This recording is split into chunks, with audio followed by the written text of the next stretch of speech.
¿Qué tal? Muy buenas tardes, un gusto saludarlos de nueva cuenta una vez más aquí en la UNAM Responde, completamente en vivo en este programa que tiene la misión de llevarles a ustedes toda la información más reciente que se va generando y actualizando minuto a minuto en torno a esta pandemia. Como lo veremos en nuestro resumen internacional, pues la pandemia sigue vigente, sigue activa. Veremos algunas cifras récord en aumento de casos positivos en distintas partes del mundo, lo que nos recuerda que es nuestra responsabilidad y que podemos hacer un esfuerzo aún mayor por seguirnos cuidando y por seguir atendiendo las medidas de higiene y de distanciamiento que presentan las autoridades sanitarias del país, pero también los especialistas de nuestra universidad. Sabemos que el uso del cubrebocas puede hacer la diferencia entre el contagio de más personas, así que pues que hagamos lo que nos toca en cada momento. Y en este tema de estar al pendiente de lo que realizan los investigadores de nuestra universidad, pues los científicos de México y del mundo siguen trabajando, siguen estando muy atentos para conocer a detalle lo que sucede con el virus del SARS-CoV-2. Y bueno, precisamente para ampliar la información en torno a este tema, estaremos conversando en unos minutos con la doctora Susana López Charretón, especialista en rotavirus que pertenece al Instituto de Biotecnología de la UNAM en Morelos, precisamente para ampliar y actualizar la información relacionada con el virus del SARS-CoV-2. Así que si tienen algunas dudas en torno a este tema, pues háganosla llegar a través de nuestras redes sociales y los números de WhatsApp que ustedes ya conocen y que también están apareciendo en su pantalla. Además de estos temas de interés sanitario, tenemos recomendaciones de cultura, tenemos temas de derechos humanos y algunos otros consejos que seguramente serán de su interés y de utilidad. Y bueno, comenzamos como todos los días con un panorama de lo que ocurre en nuestro país, donde las cifras tampoco son alentadoras. Sabemos, de acuerdo a las autoridades sanitarias, que el día de ayer se registraron ya más de 48,000 casos positivos por COVID-19 y lamentablemente también las defunciones siguen en aumento. Vamos a comenzar con este resumen nacional.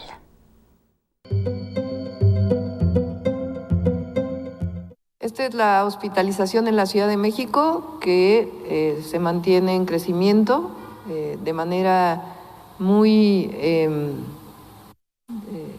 digamos lenta, pero en crecimiento, así como en algún momento tuvimos una bajada lenta, hoy tenemos un crecimiento lento de alrededor de 16 hospitalizados más cada día y estamos pues en alerta, como lo hemos dicho, y revisando todos los días lo que está ocurriendo en cada uno de los hospitales que tiene sede en la Ciudad de México, privados y públicos. Cuando se regrese a las escuelas, habrá que definir qué tipo de alimentación se va a promover en las escuelas. Si se va a regresar al esquema anterior, que ha sido muy cuestionado por las consecuencias a la salud de los niños, o se va a plantear un tipo de esquema en el cual sean alimentos sanos los que se oferten en las cooperativas y en los lugares escolares. Están en prueba actualmente 28 tipos de vacuna en fase clínica y más de 141 en fase preclínica. Como ustedes pueden ver, el tipo de vacuna, no se fijen ahora, lo voy a detallar más adelante, pero están en la fase clínica más avanzada las del Instituto de Productos Biológicos de Wuhan y de la empresa Sinopharm y la de Beijing y de la Universidad de Oxford AstraZeneca, y en tercer, por iniciar, todavía está en estos días, la inicio en Moderna. Si prácticamente toda la población usara consistentemente el cubrebocas todo el tiempo, eso, aunado a otras medidas, la sana distancia, lavarse las manos, quedarse en casa si se tienen síntomas, podría contribuir a una reducción, ahí consideran alrededor de unas 3 decenas porcentuales del riesgo de propagación.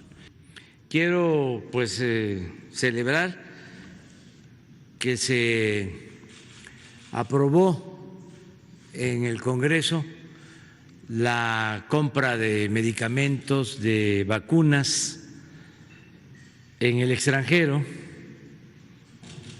Esto significa quebrar el monopolio que existía de empresas que tenían el control en México, vendían a precios elevados los medicamentos de mala calidad y con problemas frecuentes de desabasto. Y como les comentaba al inicio del programa, se ha registrado un aceleramiento en el número de casos positivos a nivel mundial y en solamente 24 horas se llegó a una cifra récord con más de 289,000 infecciones nuevas solamente en 24 horas. Vamos a ver las siguientes cifras en el panorama internacional.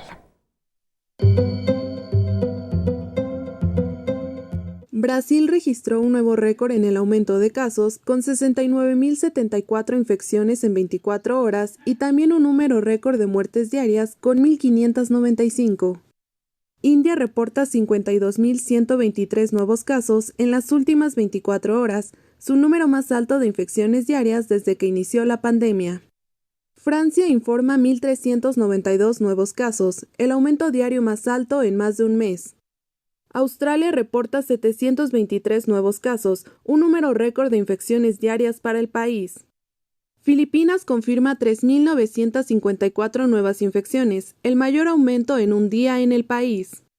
Irán alcanzó este jueves las 301.530 infecciones por coronavirus. Ucrania registra un récord diario de 1.197 nuevos casos de coronavirus. República Checa registra 278 casos en 24 horas, su segundo aumento diario más alto en julio, para una suma de 16.093 infecciones. Japón confirmó 1.264 nuevos casos, estableciendo un nuevo récord de infecciones diarias en el país. México informa 408.449 casos y 45.361 muertes por COVID-19. En Estados Unidos, el número de muertes por COVID-19 supera las 150.000, registrando 1.000 muertes en promedio todos los días. Indonesia registra 1.904 nuevos casos diarios y extiende por tercera vez sus restricciones transitorias para frenar el coronavirus. Hanoi, la capital de Vietnam, ordenó el cierre de bares y prohibió grandes reuniones a partir de la medianoche debido al brote en la ciudad de Da Nang. Además de explicarnos lo que sucede con todas las cifras, el doctor Carlos Rosales del Instituto de Investigaciones Biomédicas de la UNAM está aquí para resolver algunas dudas que resultan de vital importancia a la hora de atender síntomas y casos por COVID-19. Vamos a escuchar la información que tiene que explicarnos enseguida. Buenas tardes, doctor. Gracias, Rosa. Buenas tardes. Nuestro público sigue haciendo preguntas sobre el coronavirus y cómo protegerse de él. Nos preguntan que si es bueno tomar el dióxido de cloro. Ya hemos comentado antes esto. El dióxido de cloro es un gas muy irritante y tóxico. Se usa industrialmente para limpiar la pulpa de madera y hacerla blanca y para desinfectar agua en grandes cantidades. No está recomendado de ninguna manera para uso clínico. Es altamente peligroso. En realidad, lo que le venden a las personas no es dióxido de cloro, es una solución de clorito de sodio. Esta solución nos prometen que va a reaccionar con el ácido del estómago y producir el gas dióxido de cloro. Eso no hay garantía de que ocurra. No sabemos exactamente cuánto ácido tenemos en el estómago, ni cuánto va a reaccionar con el compuesto que se tome. Esto es muy riesgoso. Y aun cuando eso llegara a funcionar, no sirve, puesto que el virus no está en el estómago. El virus se encuentra en las vías respiratorias. Para confirmar que esto es altamente peligroso, hace unos días, la Comisión Federal para la Protección de Riesgos Sanitarios, la COFEPRIS, parte de la Secretaría de Salud del Gobierno mexicano, emitió un comunicado en el cual se informa de los riesgos de consumir estos productos. Todo lo que esté marcado como dióxido de cloro, clorito de sodio, hipoclorito de sodio son muy peligrosos y no deben tomarse. Cuando se consumen estas cosas hay riesgo de desarrollar problemas como dolor de cabeza, náusea, vómito e incluso llegar a fallas renal y problemas cardíacos. No se arriesguen, no consuman ninguno de estos productos. No sirven para curar el virus y sí son altamente tóxicos. Gracias. Regresamos con Rosa al estudio de TV UNAM. Gracias, doctora. Así que mucho cuidado con todas estas recomendaciones. Y bueno, cuando recién comenzaba la epidemia en nuestro país, cuando se registraban los primeros casos por COVID-19 en México, platicábamos aquí en este espacio con especialistas sobre las expectativas que se tenían durante lo que pasaría en las siguientes semanas, sobre las características del virus, lo que se conocía hasta ese entonces. Y bueno, han cambiado muchas cosas aquí, así que es importante retomar nuestra conversación con la doctora Susana López Charretón. Ella es viróloga del Instituto de Biotecnología de nuestra Universidad Campus Morelos y quien ha sido reconocida con el Premio L'Oréal UNESCO para las Mujeres y la Ciencia en el año de 2012, precisamente por sus trabajos en rotavirus. Doctora, buenas tardes, un gusto saludarla de nueva cuenta en este espacio de TV UNAM. ¿Cómo está? Hola, ¿qué tal? Buenas tardes, muy bien, gracias. Pues platicaba justamente y pensaba en esto, de todo lo que ha cambiado, de todo lo que han investigado durante apenas 3-4 meses que surgió la epidemia en nuestro país, doctora, y seguramente usted tiene un panorama mucho más amplio de lo que se sabe ahora que no se sabía cuando iniciaba la pandemia en México. Platíquenos qué han investigado, qué han descubierto, qué es lo que se sabe. Se tienen seguramente muchas más certezas en torno a este virus del SARS-CoV-2. Sí, pues ha habido un avance impresionante en cuanto a conocer al virus, conocer la respuesta que causan las personas. Todavía tenemos muchas dudas, pero hemos aprendido ya cómo diagnosticarlo, hemos aprendido ya cómo poder ver si se están generando anticuerpos para hacer pruebas serológicas y saber quién ya se infectó y quién no se infectó. Y otra cosa que creo que es muy importante es que también estamos aprendiendo a ver cuáles son las reacciones, las patologías que causa este virus en distintas personas y cómo atenderlas. Las personas que se infectaron desafortunadamente primero en China, las que llegaron a tener una enfermedad grave, fueron muy desafortunadas en el sentido de que todavía no se sabía todos los posibles espectros de enfermedad que causa este virus. Y ahora, aunque todavía tenemos muchos problemas de salud y todavía muchos fallecimientos, ya hay como que un poco de guía acerca de cómo tratar a los enfermos que nos ha permitido salvar muchas vidas. Doctora, ya que lo menciona usted, pues es inevitable volver a China, volver a esas posibles causas que estaban relacionadas con un murciélago, con lo que se comía, digamos, en los mercados, en estas localidades. ¿Qué se sabe hoy? ¿Qué puede decirnos en este momento sobre cómo se origina un virus? ¿Cuáles son las causas? ¿Se tienen certezas? ¿Se tienen cosas claras hasta este momento en torno, en particular, al SARS-CoV-2? Sabemos que los virus infectan cualquier especie animal y vegetal, y sabemos que este SARS-CoV-2 es un virus cuyos ancestros, lo sabemos por la secuencia del genoma de este virus, son de murciélagos. Acaba de salir un artículo en el que existen ancestros tan viejos como 50 años en murciélagos. No es que se origine algún virus nuevo, es que en realidad ha existido durante mucho tiempo en una especie animal, por ejemplo en este caso en murciélagos, y la cercanía del hombre con especies animales causa estos brincos de que un virus que normalmente está infectando murciélagos puede, dado que está cerca de una persona, infectar a una persona. Esto ocurre muy frecuentemente, se llaman eventos zoonóticos. Sin embargo, este brinco en general no es exitoso y el virus no se puede reproducir en la persona y ahí queda. En el caso de Wuhan, en China, aparentemente lo que pasó es que hubo un contagio inicial y dada la gran cercanía de personas que hay ya en todo el mundo por la sobrepoblación, este brinco, el virus empezó a replicar bien en una persona y luego esta persona empezó a contagiar a otras.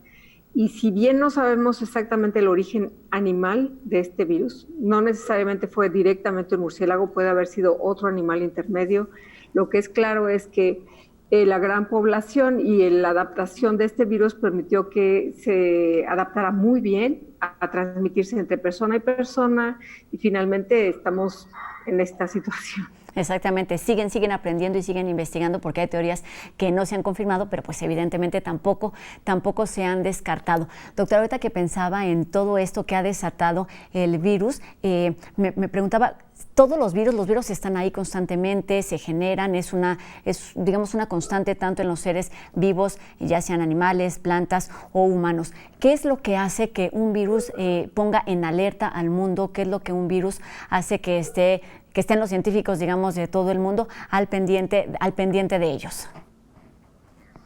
Pues en este caso resultó que sí, estamos rodeados de virus, todo el tiempo tenemos virus. Algunos son más patogénicos que otros, algunos ya tenemos vacunas y eso nos permite protegernos de la infección. Este virus, que es un virus nuevo para la humanidad como tal, resulta que se adaptó muy bien a reproducirse en las personas y dado que nunca se había visto inmunológicamente, nunca la humanidad había visto este virus, la causa es que todos somos susceptibles, todos nos podemos enfermar con este virus y estamos en esta situación justo porque nadie tiene anticuerpos que nos protejan contra este virus, porque es un virus totalmente nuevo para la humanidad. No es nuevo, este virus existía, como decimos, muy seguramente hace más de 50 años en murciélagos, pero es nuevo para los seres humanos. Exactamente, que es donde han identificado que se reproduce y es esta misma razón la que hace que se tenga tanta atención en este virus. Doctora, ¿este tema tiene que ver con la mutación de los virus o con la mutación de este virus en particular? ¿Cambios que se hayan registrado a lo largo de estos meses? Todos los virus se reproducen muchísimo en las células y esa gran reproducción les da una habilidad de variabilidad enorme. Se pueden hacer 1000 copias del mismo virus y no importa que la mitad de esas copias tengan defectos, esos defectos se reproducen tanto que las 500 buenas copias o las 10 buenas copias siguen funcionando. Okay. Esta gran mutabilidad, esta gran variabilidad les permite también mucha adaptación. Una de tantas copias que tienen algún cambio puede resultar en que el virus ahora se pueda reproducir mejor en otra especie animal, como fue este caso, ¿no?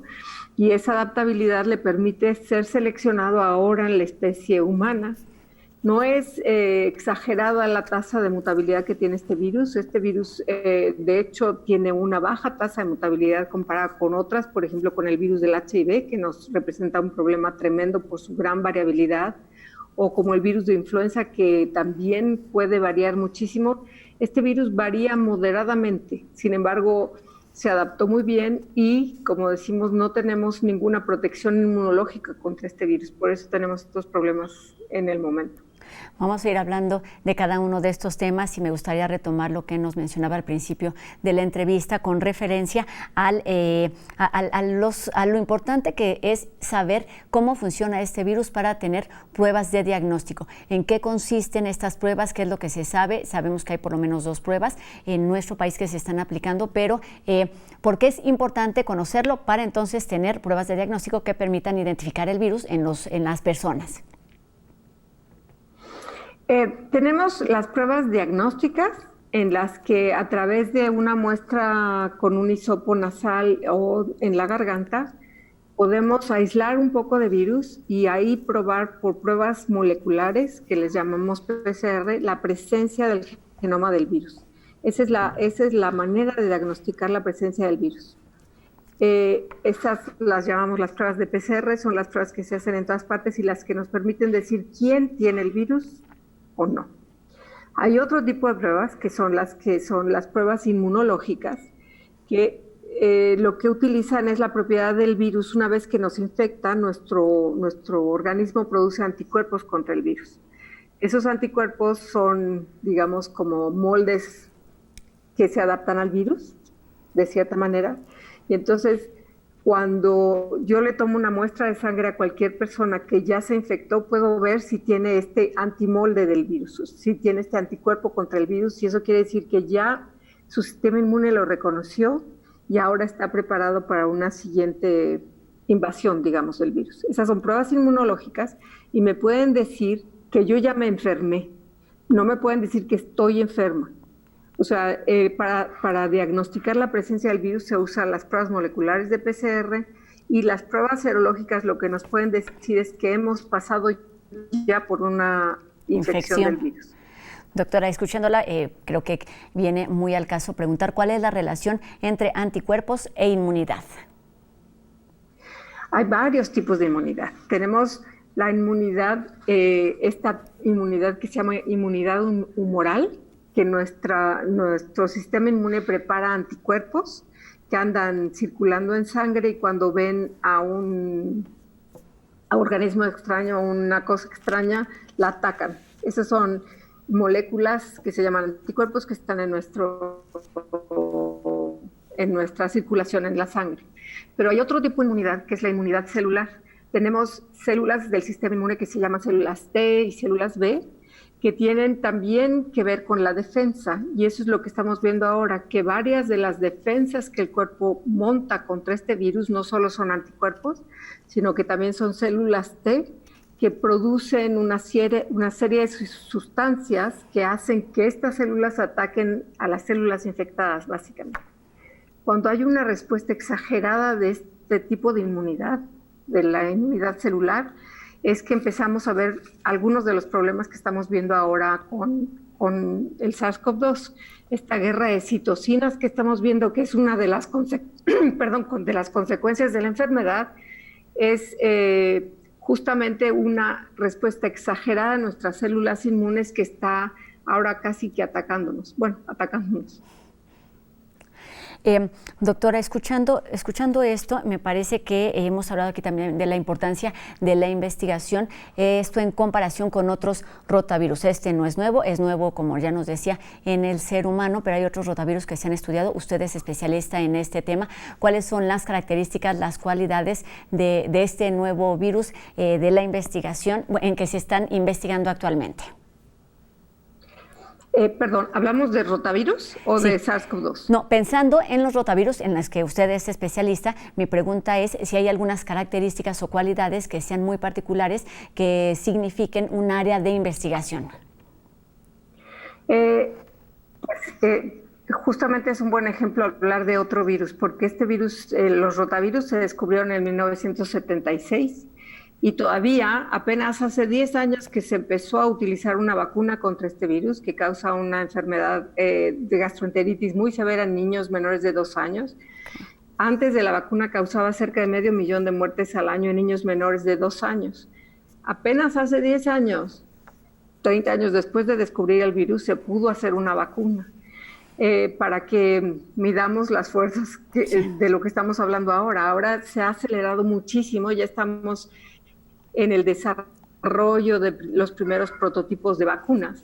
Entonces, sí, los virus son complicados, cada virus es como una persona a la que tenemos que llegar a conocer muy bien y tiene sus particularidades muy específicas.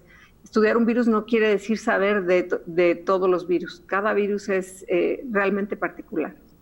Exactamente, por eso es tan indispensable que científicos de México y el mundo estén atentos a lo que sucede. Se han identificado, como ya nos decía, pruebas de diagnóstico que, digamos, es un primer momento, pero ahora la preocupación principal está en los tratamientos y en las vacunas, y de esto conversaremos en el segundo bloque de la entrevista. Doctora, le pido que nos permita unos minutos, por supuesto retomaremos nuestra conversación para seguir resolviendo todas estas dudas. Doctora Susana López Charretón, en unos minutitos volvemos con usted, y mientras tanto los invito a ver la siguiente pausa. Volvemos también con cultura, humor y mucho más aquí a La UNAM Responde. No se vayan.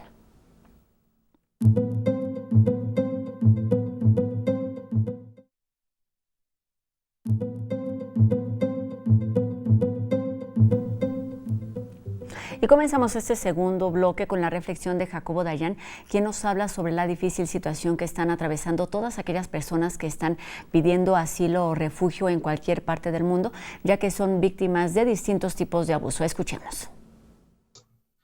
A pesar de que seguimos buena parte de la población mundial encerrados en casa, en la medida de lo posible, la violencia sigue expulsando a buena parte de sociedades en países con altos índices de violencia.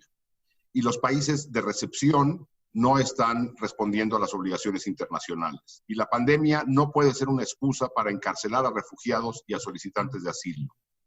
El Alto Comisionado de Naciones Unidas para los Refugiados emitió un comunicado en estos días pidiéndole a los estados liberar a todos los refugiados y solicitantes de asilos que están detenidos ilegal y arbitrariamente y que evidentemente sufren un riesgo mayor de contagiarse de COVID-19.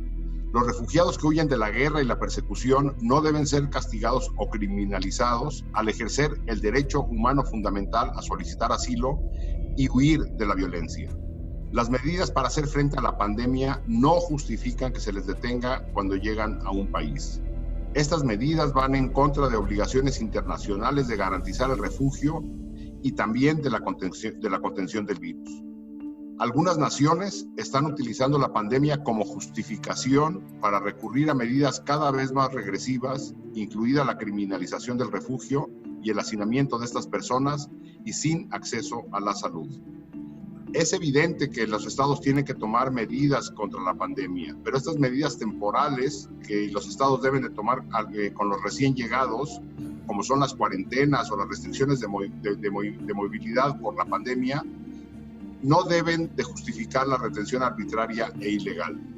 La pandemia ha estado invisibilizando el fenómeno de la migración y el refugio e incluso sectores importantes de las sociedades en los distintos países han estado aprobando la criminalización del refugio y la migración.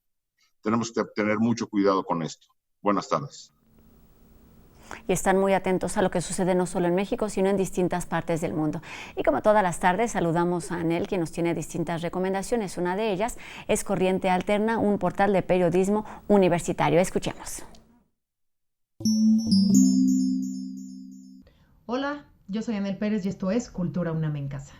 Hoy le quiero recomendar que siga Corriente Alterna. Es un portal de la Unidad de Investigaciones Periodísticas de Cultura UNAM, un proyecto de formación de estudiantes universitarios en la investigación y escritura del periodismo. Esta semana van a publicar 3 materiales que estoy segura que le van a interesar. Una es una entrevista con el artista y experto Eugenio Tiselli sobre ese lado oscuro de la digitalización de la vida durante la pandemia. ¿Cuál es el costo social de haber volcado nuestra vida en Internet? Este texto es de Lidiet Carrión, Fernanda Vega y Emilio Mendoza.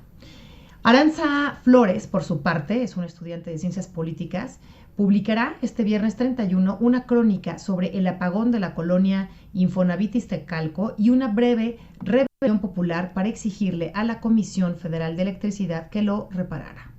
Y el domingo, Sujaila Miranda va a presentar una entrevista con Christian Gruenberg sobre feminismos y masculinidades para preguntarse si los hombres pueden o no ser aliados de las luchas de género. Por otra parte, también puedo consultar reportajes anteriores. Les recomiendo muchísimo que no se pierda Escritoras Mexicanas, Feminismo y Reivindicación en la Literatura. Es un texto que aborda los diferentes esfuerzos de académicas, escritoras y activistas que buscan reducir la brecha de género en la literatura mexicana.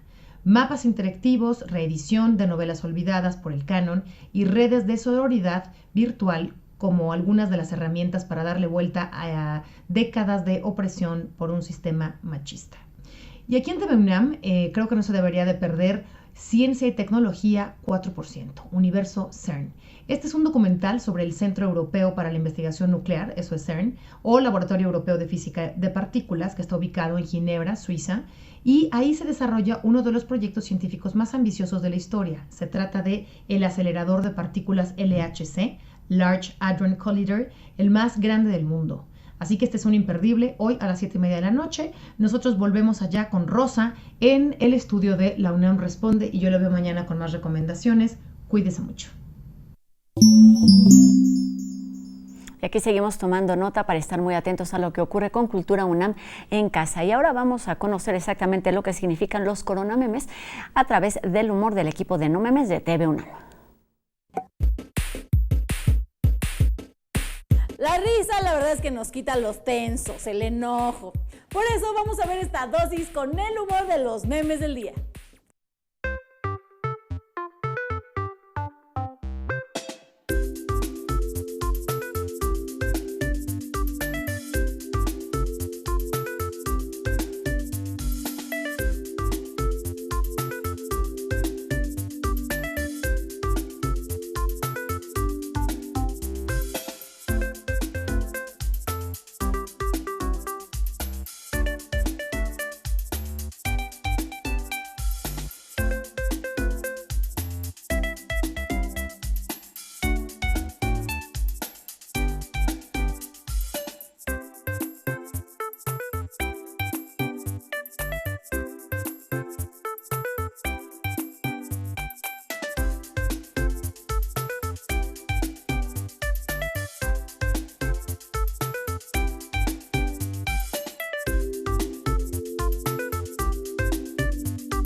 Tenemos mucha más información sobre este virus del SARS-CoV-2 que ha puesto al mundo en alerta. Después de la pausa, con la conversación con la doctora Susana López Charretón. No se vayan, esto es La UNAM Responde.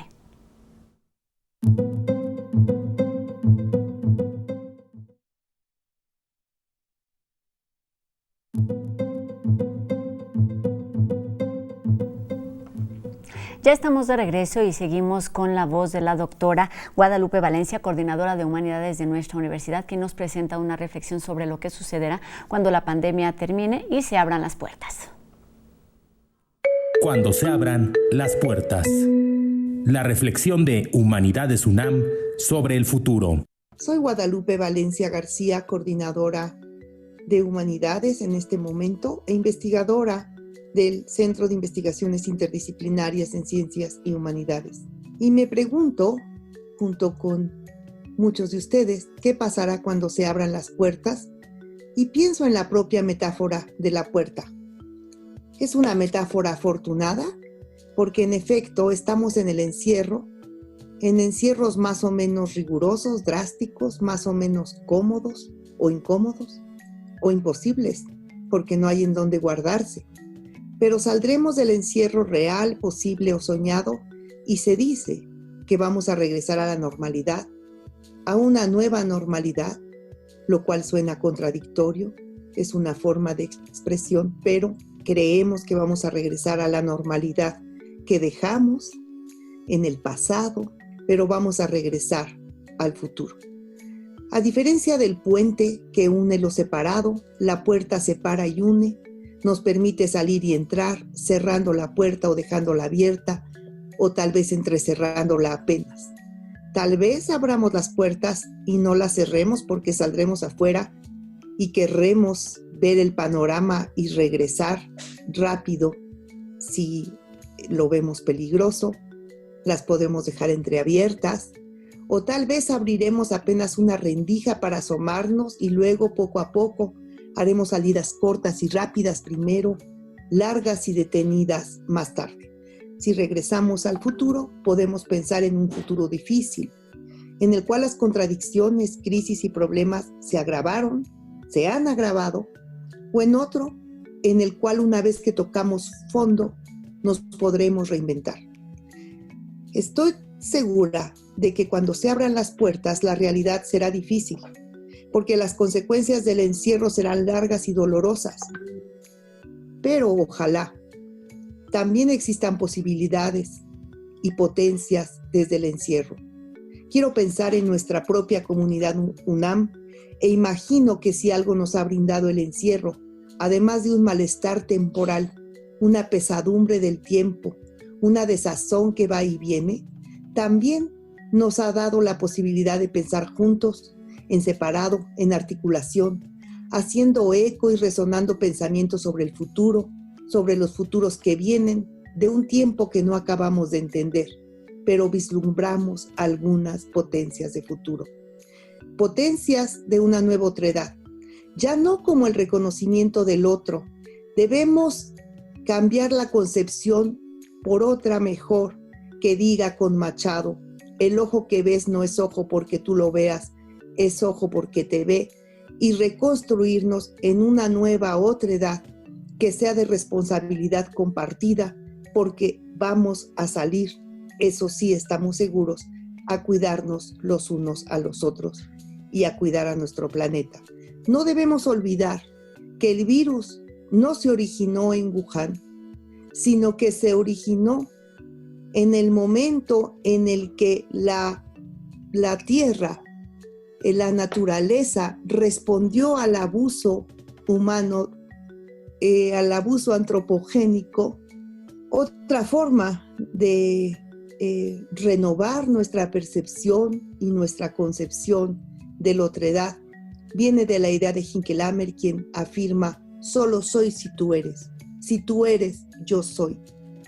Una manera de decir a la humanidad entera, de decirnos a nosotros mismos: solo si el mundo es, seremos, solo en la medida en que tú puedas ser, yo también seré. Me quedo con estas ideas como una de las muchísimas maneras de pensar lo que podemos hacer cuando se abran las puertas. Muchas gracias. Cuando se abran las puertas. Humanidades UNAM. Un nuevo nosotros. Y seguimos con la voz de especialistas universitarios. Saludamos de nueva cuenta a la doctora Susana López Charretón, especialista en rotavirus del Instituto de Biotecnología de la UNAM en el campus Morelos. Doctora, escuchábamos desde otra área completamente distinta a las humanidades. El virus no comenzó en Wuhan, sino que existía mucho tiempo antes y las causas son muy distintas. Esto desde el área de las humanidades. Y para comenzar este segundo bloque de entrevista, le pregunto a usted cuál es la relación de los virus y la biotecnología que están haciendo actualmente en este instituto, en este campus universitario allá en Morelos. Sí, si bien nadie somos especialistas en este virus en el instituto, lo que sí es que las herramientas que utilizamos en el Instituto de Biotecnología y en muchos institutos de la UNAM nos han permitido rápidamente hacer cambios, redireccionar nuestros objetivos en este momento para hacer pruebas diagnósticas, que es lo que estamos haciendo en mi laboratorio. Estamos trabajando en pruebas diagnósticas y tratando de hacer algunas mejoras a estas pruebas.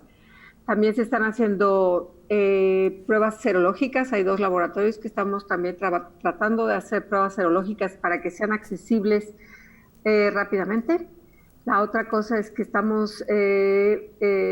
hay un grupo que se ha dedicado a secuenciar las cepas que se han encontrado en pacientes mexicanos. Esto es importante para saber qué tanto varía en nuestro país este virus. Afortunadamente en este momento se ha comportado como el virus en todo el mundo y básicamente esas serían las cosas que estamos haciendo en este momento en biotecnología.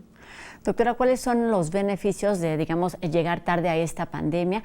Tenemos, no sé, 2, 3 meses de retraso de acuerdo a lo que ha sucedido en China primero y en distintas partes de Europa. ¿Cuáles son los beneficios de estar, digamos, viviendo lo que ya vivieron en otros países y de tener esta experiencia como antecedente? Sí, ha sido muy interesante ver la comunicación enorme que ha habido en este tema, ¿no? Desde que empezó esta crisis en China, se ha abierto mucho la comunicación científica, médica, en todos los aspectos. Entonces hemos aprendido en base a la experiencia de otros países y de otros millones de pacientes el comportamiento de este virus, el comportamiento del virus y también el comportamiento clínico de los infectados. Entonces, si bien es cierto que al principio era muy difícil saber por qué se estaban, por ejemplo, muriendo los primeros pacientes graves en China, al día de hoy ya se saben ciertos marcadores clínicos en los que ya sabemos cómo se pueden utilizar estos marcadores para el tratamiento de las personas. Esa es una parte básica.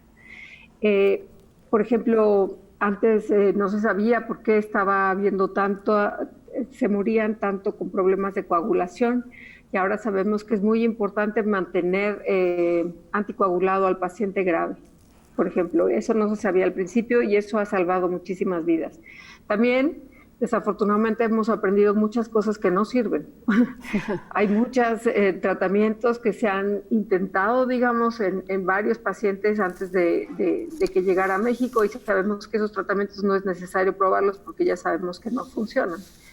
Ahora, lo que también tendríamos que estar aprendiendo en este momento es lo que está pasando en países en los que después de haber tenido un pico epidémico muy alto, una mortalidad muy alta, empezaron a reabrir.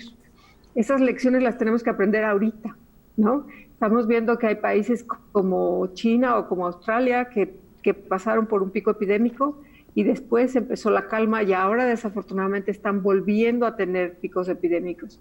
Entonces, ¿qué es lo que no tenemos que hacer? Yo creo que esa es una de las lecciones que tenemos que tomar en este momento y una de esas lecciones es que tenemos que tener mucha calma, independientemente de los colores de la alerta que tenemos en cada estado. Es claro que seguimos en problemas, que este virus es muy contagioso y que es nuestra responsabilidad cuidarnos a nosotros y a nuestra familia.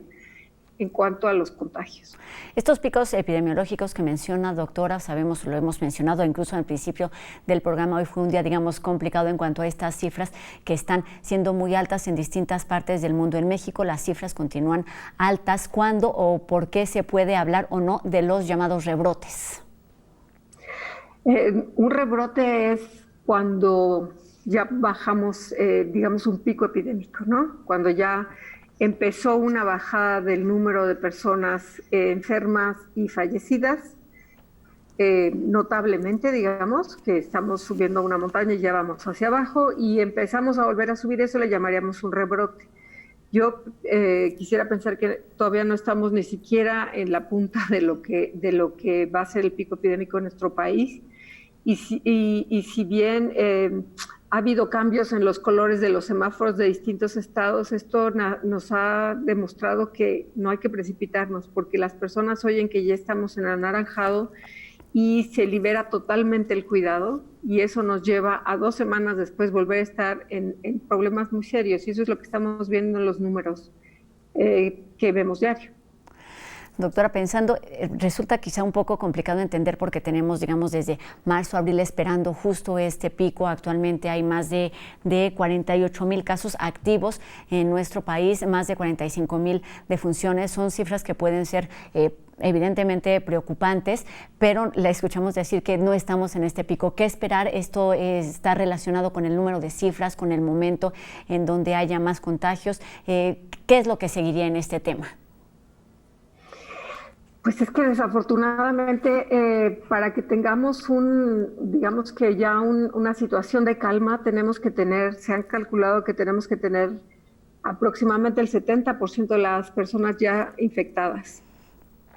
Y en ese momento, en los lugares en donde más grave ha estado, digamos, la infectividad, no han llegado ni al 10%. Esto depende del número de personas que hay en un país.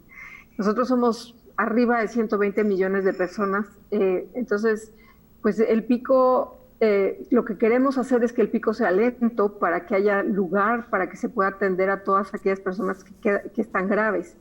Pero eso no va a disminuir que vamos a tener todavía varios meses de contagios. ¿Cómo considera usted su opinión acerca del tratamiento que se le está dando al tratamiento de la emergencia en nuestro país? Por ejemplo, con la movilidad que no ha sido completamente restringida con respecto quizás al uso de cubrebocas tardío. ¿Qué es lo que se puede hacer? ¿Qué es lo que se tendría que hacer para atender de mejor manera esta emergencia? Y me parece, en el mejor de los casos, la pregunta sería disminuir el número de defunciones. Pues sí, yo creo que los mensajes claros son que tenemos que mantener el distanciamiento social, que tenemos que tener costumbres higiénicas, lavarnos las manos y no tocarnos la cara todo el tiempo, que el uso de cubrebocas nos protege especialmente en situaciones en las que estamos con otras personas. Y creo que son muy sencillas, el distanciamiento social, el uso de cubrebocas en público y el tratar de no acudir a lugares donde hay más de 10 personas, porque en este momento no sabemos quién puede estar contagiado y puede contagiar a más personas. Creo que ha fallado el mensaje. Si tenemos autoridades que no usan cubrebocas o que se habla de que ya llegamos al pico y que vamos de bajada, eso como que todos queremos salir, todos queremos ya retornar a nuestras actividades normales. Entonces cualquiera de estas pequeñas pues falsas expectativas nos provoca cambios terribles. Lo podemos ver en cualquier parte del mundo. En Inglaterra dijeron que ya estaba bajando el pico epidémico y salió la gente a la playa como si nunca en su vida hubieran visto una playa, y la consecuencia de eso es volver a tener un pico epidémico enorme. Entonces tenemos que ser muy prudentes, esto no se va a acabar de la noche a la mañana, y mantener esta disciplina de distanciamiento social, higiene de manos, se va a tener que mantener por mucho tiempo. Exactamente, hay dos, creo, me parece dos líneas muy importantes. Uno es claridad de parte de las autoridades, pero la otra es la responsabilidad por parte de cada uno de los ciudadanos, y el uso de cubrebocas es indispensable. En este sentido, tenemos algunas preguntas, doctora, que nos hace llegar el público a través de nuestras redes sociales, y es precisamente una de ellas en torno a los cubrebocas, a los N95, si son desechables, si se pueden lavar, si se puede tener algún tipo de sanitización para seguir usándolos durante más tiempo. Los cubrebocas que el público en general podemos usar son cubrebocas ya sea los quirúrgicos o los hechos en casa con 3 capas de tela de poliéster. Esos son los que debemos de usar y si no son desechables y son lavables es mejor en el sentido de que ya todo el mundo se está preocupando muchísimo por el desecho tan grande que estamos haciendo. Los N95 son cubrebocas especiales que realmente utilizan las personas que están en contacto con infectados, médicos o técnicos en laboratorio que están tocando, digamos, muestras que tienen virus, porque esos son filtros realmente especiales que no permiten el paso de los virus. Los cubrebocas normales no tienen esa capacidad de filtración, entonces no es que con un tapabocas ya no me voy a infectar si estoy pegado a una persona, tengo que mantener la distancia social, pero me protegen ligeramente, me protegen bastante. Exactamente. Los N95 no vale la pena que en este momento las personas se preocupen en conseguirlos porque están escasos y son muy necesarios para el personal médico y el personal de trabajo técnico. Entonces, sí creo que hay que ser generosos en ese sentido y no tratar de competir por ese tipo de materiales para las personas que sí los necesitan, pero nosotros sí podemos usar cubrebocas caseros. De tela. Exactamente, con 3 capas es lo recomendable. Nos preguntan, doctora, si la luz ultravioleta mata al virus. Sí, la luz ultravioleta mata al virus, pero también hace daño a las personas.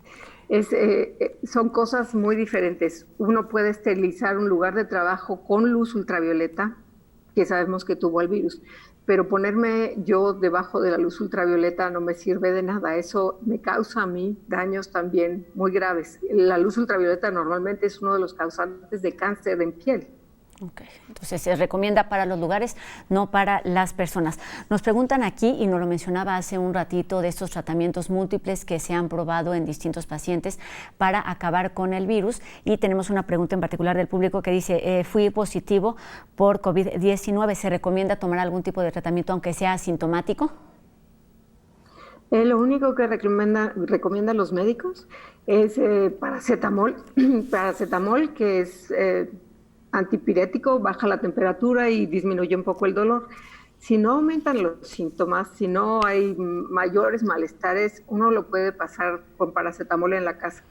Es importante y de ser posible medir la concentración de oxígeno con estos oxímetros que ahora se pueden conseguir muy fácil, porque normalmente tenemos una cantidad de oxígeno en sangre que va arriba del 90%. Esto es lo normal. Bajar en general las personas. Si uno tiene la facilidad de tomarse la concentración de oxígeno en sangre con estos aparatitos caseros, digamos, cuando tiene síntomas es importante si baja de 90%. Si baja de 90% ya es para llamarle al médico. Okay. Porque es uno de los primeros síntomas de que se empieza a agravar la cosa, que nuestros pulmones no están tomando suficiente oxígeno. Doctora, menciona la palabra síntomas y bueno, han estado muy heterogéneos durante todos estos meses. Platíquenos qué se sabe hoy, cuál es lo más confiable y homogéneo que se tiene en torno a este tema. ¿Cuáles son los síntomas que se presentan y cuáles son a los que debemos estar muy atentos? Sí, recientemente acaba de salir un estudio muy interesante y parece ser que una de las cosas, de los síntomas más comunes que han encontrado es que hay dolor de cabeza, hay fiebre, y otro que es sencillo de diagnosticar por nosotros mismos es la falta de olfato. Se llama anosmia médicamente, pero una gran cantidad de las personas que están infectadas empiezan a perder el sentido del olfato y del gusto, notablemente. De acuerdo, entonces ese es un nuevo síntoma, ¿no? Sí. Y tos. Esos son los primeros, y de ahí hay variaciones, digamos, del tema de la enfermedad que tienen que ver con fatiga, malestar general, diarrea, problemas estomacales. Va aumentando, hay diferentes características, pero las principales serían fiebre, dolor de cabeza, tos y anosmia. Y un parámetro confiable es este porcentaje de oxígeno en la sangre. Doctora, una constante ha sido durante las últimas semanas, durante los últimos meses, es pensar en esta vacuna. Nos preguntan aquí del público qué sucede con esta que están desarrollando en Oxford, otra que se está probando en Rusia. ¿Qué sucede con el tema de las vacunas? Hay algunos laboratorios que incluso hemos leído por ahí que ya tienen algún precio para el público cuando estén disponibles. Nos decía también que pues ha estado muy acelerado este proceso. Platíquenos del tema de las vacunas para terminar estos minutitos. El proceso de las vacunas sí ha avanzado muchísimo y ya hay candidatos que están en pruebas. Se tiene que pasar por pruebas clínicas, no hay de otra, que son varias fases, pero se han acelerado mucho estas fases y hay algunas de las vacunas como la de Oxford o una de Estados Unidos, no sé, una de China también, que ya están empezando a probar en muchas personas. Pero aún con este tipo de pruebas no esperamos que haya una vacuna lista en caso de que alguna de estas pruebas funcione, sino hasta finales de este año, principios del año próximo. Y eso no quiere decir que va a ser accesible para todo el mundo en el sentido de que no es fácil producir 8,000 millones de vacunas. O sea, la cantidad de producción que se requiere es inaccesible físicamente. Entonces, sí hay muchísimos esfuerzos, pero yo creo que tenemos que tener la idea de que falta tiempo todavía para esa vacuna y no nos podemos confiar en eso, ¿no? Porque a pesar de que los primeros resultados ya los vamos a tener en diciembre, no necesariamente van a ser positivos, aunque eso es lo que todos quisiéramos, sí, claro. Pero la producción tampoco va a estar tan fácil. Exactamente, puede ser positivo. Faltaría la distribución y bueno, muchos temas más. Doctora, se nos está terminando y tenía aquí una pregunta que me parece importante también, que es en cuanto a lo que se sabe a las nuevas formas de contagio. Hay algunas que son las que ya conocemos y esta otra nueva posibilidad de que las partículas estén suspendidas en el aire. Sí se ha visto que en lugares en los que hay una persona infectada puede haber permanencia del virus en el aire, sobre todo en lugares cerrados o en lugares en los que hay de estos circuladores de aire internos, como esto que se llama mini split, que pueden mantener más tiempo el virus en el aire y pueden contagiar mucho a las personas. Entonces creo que un consejo importante es tener ventiladas las casas con aire natural, digamos, y evitar sitios en donde se concentran las personas. Y cerrados, ¿no? Sí hay una cierta permanencia del virus en lugares cerrados. Pues, doctora, le agradezco muchísimo estos minutos para hablar no solamente en el campo de la biotecnología y de la virología al que usted se dedica, sino todos estos consejos que resultan de gran utilidad para la comunidad universitaria y para la ciudadanía en general. Es tiempo de ser pacientes, aunque hayan pasado 3 o 4 o 5 o 6 meses desde que comenzó esta epidemia en México y en el mundo. Resulta indispensable seguir siendo, pues esto, pacientes y también muy responsables en nuestra forma de actuar con referencia al virus del SARS-CoV-2 y la enfermedad de COVID-19. Le agradezco muchísimo estos minutos, doctora Susana López Charretón, viróloga especialista del Instituto de Biotecnología de nuestra universidad. Buenas tardes. Buenas tardes, gracias. Gracias, pues seguiremos muy atentos a las siguientes investigaciones que se siguen haciendo en torno al virus y a la enfermedad. Y es momento de ir con Deportes UNAM, que como todos los días nos tiene consejos para mantenernos activos estando en casa. Hola, soy Valentín. Deporte UNAM te sigue acompañando en esta contingencia. En esta ocasión vamos a trabajar ejercicios de gimnasia estática para el fortalecimiento de hombros y de brazos. El último ejercicio, para terminar con el fortalecimiento de hombros, vas a elevar tus manos por encima de tu cabeza, entrelazas tus dedos con las palmas viendo al frente, las vas a llevar atrás de tu nuca y con la espalda bien derecha intentarás que tus codos se junten al frente. Mantendrás esta posición durante 10 segundos. Al terminar, vas a relajar y lo repetirás 3 veces. Para el seguimiento de todas las rutinas de gimnasia estática, te invitamos a consultar nuestra página www.deporte.unam.mx. Ahí están algunos consejos y los que les reiteramos todos los días es seguir lavándonos las manos y ahora indispensable el uso de cubrebocas, principalmente en lugares cerrados o donde tenemos contacto con algunas otras personas. Esto para evitar más contagios y más decesos en nuestro país. Con esto terminamos una emisión más de la UNAM Responde. Recuerden nuestra retransmisión hoy 6:30 de la tarde y mañana completamente en vivo en punto de las 2:30, por supuesto, en TV UNAM. Adiós.